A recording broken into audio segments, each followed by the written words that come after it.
y'all, this is Halloween, and if you love cemeteries, you may want to subscribe because I'm going to be taking you somewhere new every week.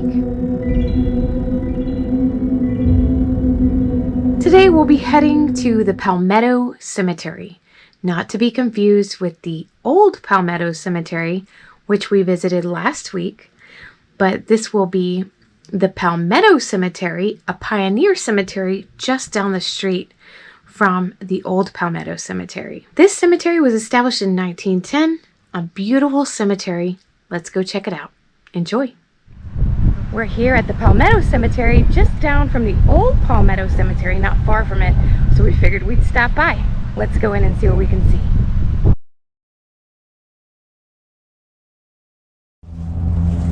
This is another really pretty cemetery. It's not actually as well kept as the Old Palmetto Cemetery from what I can see.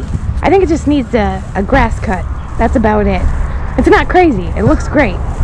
But the grass definitely needs to be cut. There's all these pretty little weed flowers growing around here. But it looks good. Not a huge cemetery though. Not huge. But this memorial over here immediately caught my attention. So I'm going to go and check it out. There are a couple other people here. Looks like there's a couple just like us, just here kind of like looking around at the cemetery. And then there's a couple over here visiting a loved one.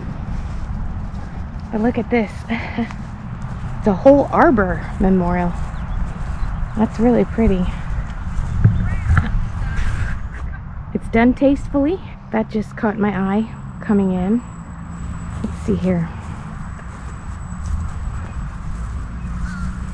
Zaresco, I think is the name. Edward and Millicent Zalesko. One passed in 92. Looks like 64 for Millicent. There's also here a Rosemary Bates memorial. Born in 1942, passed in 2021. Pretty. There's always something new that I've never seen in a cemetery, and I just love these. And this is not the only one in this cemetery, but this is cool. I've seen something similar on a niche or mausoleum where they have that going on, but never on a headstone monument. So it's kind of neat and different. This is a Linda H. Mulvey, born April 7th, 1946 and passed February 16th, 2015. Really nice monument though too. The birds are very talkative over here today. But yeah, cool. There's a big obelisk over here. Look at this tree, how cool. It's really neat.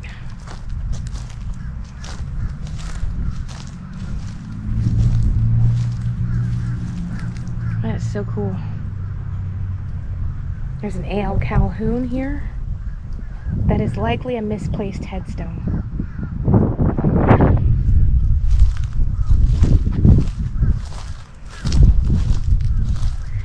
They obviously are still entering here.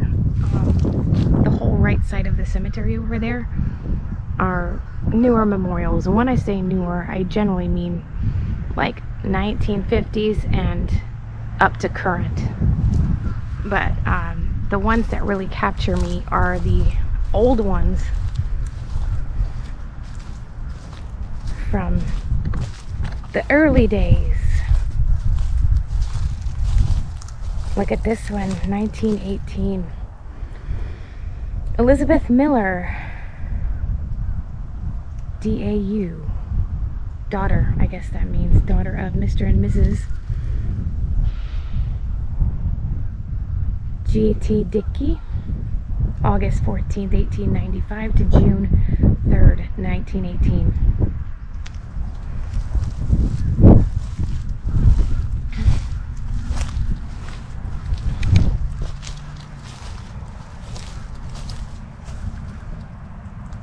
Here's another 1918. I love this sort of the 3D flowers on a headstone.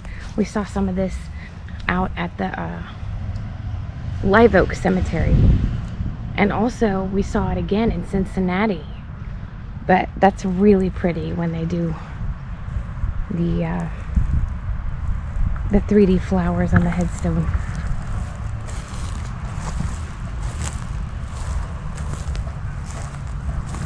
Let's check out this obelisk over here.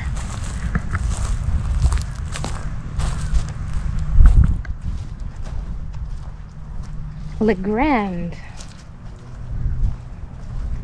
Oh, here's an old one right in the dirt. Broken but pieced together carefully and placed beside this headstone here, which looks to be a totally different headstone. It's a lot smaller in width. Or it could be for this one. Yeah, looks like it's got the outline. So this one used to go on that base. Born July 9th, 1867. In Wilcora, Colorado.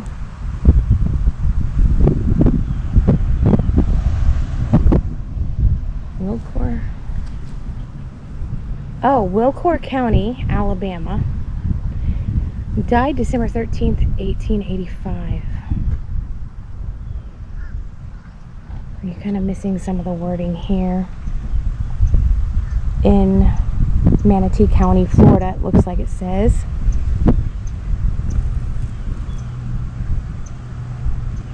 This record of his name is left to show how so on he died. He did his work and then he passed away to join that band who take their places with that blessed host in the better land. No glory clusters round, but God's name on earth says is kept a book of names of greatest worth there is given. It's kind of hard to read all broken up like that, but this is an Albert Lucas Tait.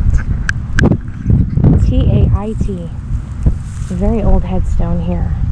And I mean, other than being all broken up, it's still in very good shape. You know, it's exposed completely to the elements. And you could still pretty much read it. The only problem is that it's all broken up and kind of hard to read. I just found the Lamb family. They have a huge plot here at the Palmetto Cemetery. And I bet this is the family of the Mr. Lamb that took care of the Old Palmetto Cemetery down the street. And actually donated that land. I bet it is.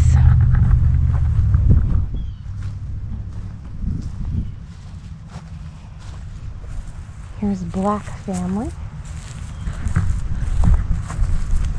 S.S. Lamb, born December 18th, 1831, died March 13th, 1910.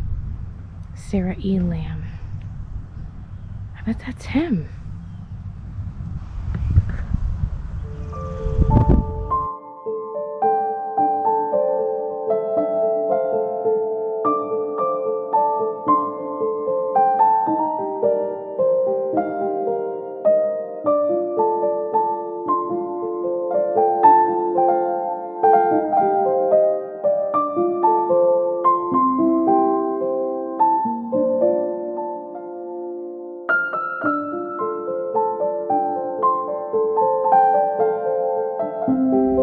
Here's a house plot, and I gotta step up and into this one.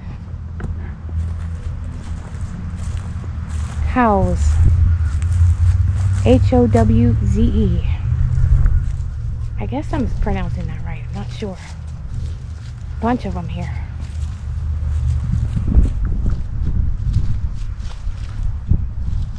Probably pioneers of the area, I would imagine. It's a big plot. And this is all the Howes family. Like, every memorial in here is a Howes. So, 1950. Here's an old one. This is 18. Ooh, it's hard to read. It looks like 1827. I mean, if that's the case, this cemetery is pretty old itself. This is a big Harllee plot right here.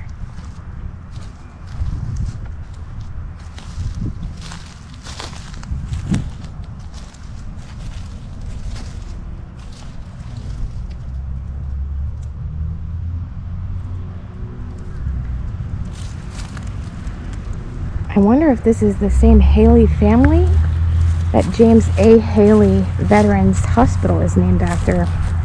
Just curious. Have to look that up.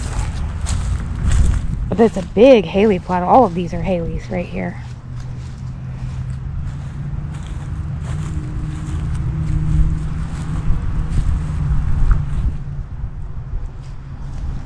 There are some veterans buried here as well.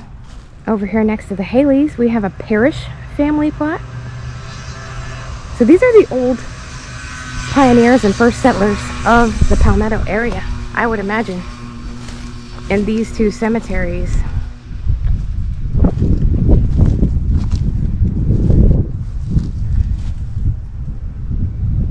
A devoted wife and mother.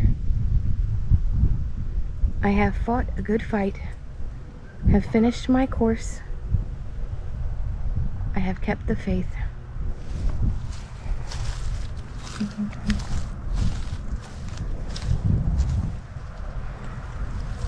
Blocker. Sarah Eliza, daughter of Jesse and Eliza Blocker, born in Edgefield, South Carolina, November 7th, 1827.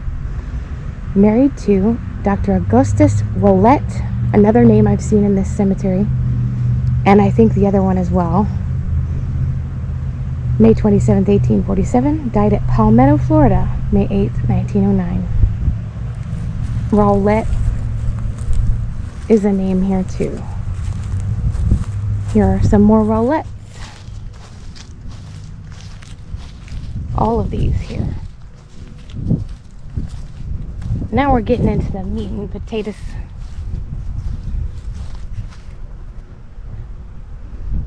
Isn't it pretty here? So pretty. Really pretty. Just needs a little bit of a grass cut, but there's no stickers or anything like that. So it's pretty well kept here. This is really pretty. Elsie Louise. What a cute name. June 11th, 1914 to August 2nd, 1917. Oh, a baby. Daughter of Mr. and Mrs. J.R. Wood.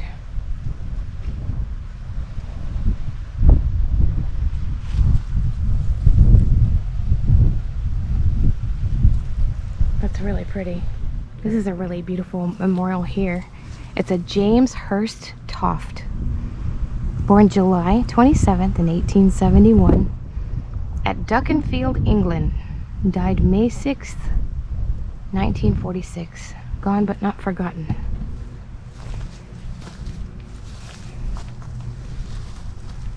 Ruth Hampson Toft, born November 12th, 1872 at Duckenfield, England. Died June 22nd, 1900. The Lord is my shepherd.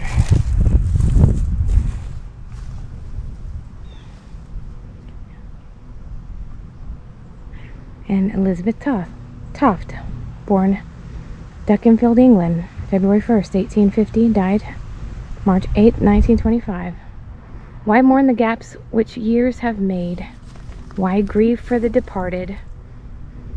Shall Christ not reunite in heaven and heal the brokenhearted?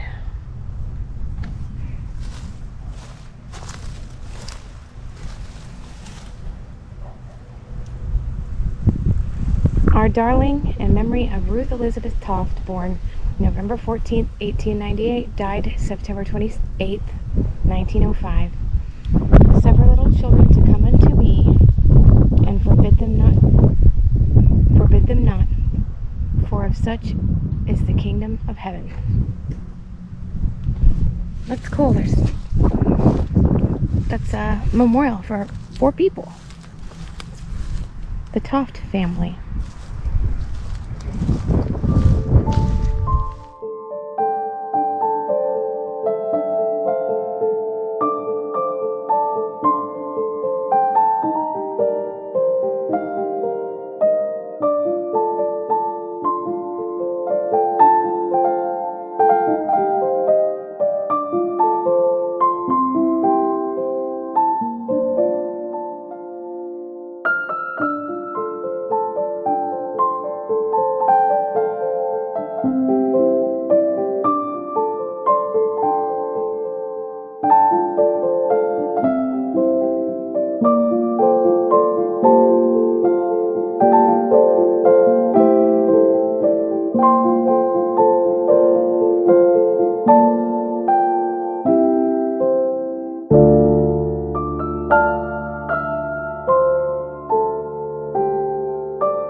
Here are more of the Toft family.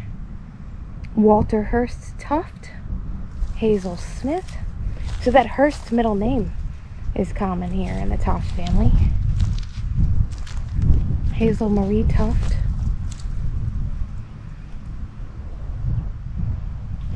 So Hazel is a family name too. There's a Hazel over here, Hazel Smith Toft, and a Hazel Marie Toft here. She's the daughter. LPN. Licensed practical nurse.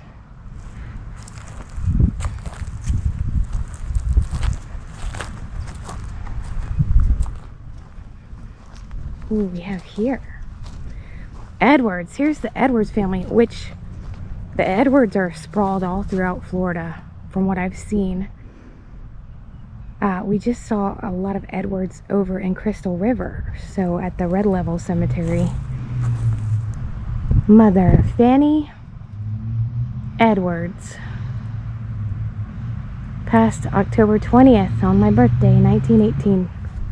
Here is a Willis family and a Wharton family, W-H-O-R-T-O-N. And I also saw some Joneses that are very prevalent here in this cemetery.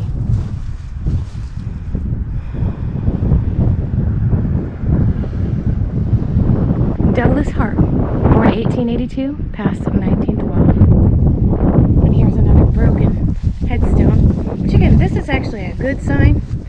At least they don't just toss the old headstone. Someone eventually, hopefully, will come and repair it, and it will stand in its original glory once again.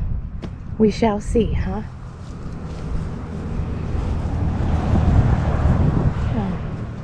Here's a Johnson family. So yeah, that's it. That's the whole cemetery. We don't really go too much on the newer side. There's not a lot of older headstones there. You probably see those all the time. I really want to capture the history of each cemetery, so we hit this side pretty hard with all of the older headstones. And I didn't get to look into this one very much because we initially were just visiting the cemetery right down the road here. I didn't realize this one was so close. Here's another piece of what looks to have possibly been the original cemetery gate. I'm not sure, but it looks very old.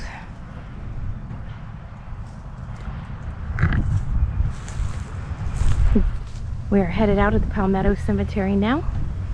My chariot awaits. See you at the next one. We've arrived at Motorworks Brewing. Gonna go in and get a drink.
So much for joining me again today, and to all of you new subscribers and old, I'm so grateful for all of you. I don't say that enough, and I am so sorry. I get wrapped up in everything. I've got a full-time job now, and you know, I've just been so busy doing everything. Sometimes I forget to say it, but I'm so grateful for all of you. In today's cemetery, we stumbled upon the Harllee family, which I actually did a little bit of digging and discovered that James A. Harllee, whom the Tampa James A. Harllee Veterans Memorial Hospital is named for, actually lived in Sarasota. So it's very possible that that was his family laid to rest there in the Palmetto Cemetery, because Palmetto is not really that far from Sarasota. So I'm thinking that that really could have been them, and that they are actually true pioneers of the Palmetto area and Sarasota area. There were many other names which I mentioned in the video as well. This is definitely a pioneer cemetery. If you want to check it out, I highly recommend. It was a beautiful cemetery. That does it for today's episode. Please remember to like, subscribe, and share on your way out, and I'll see you next time.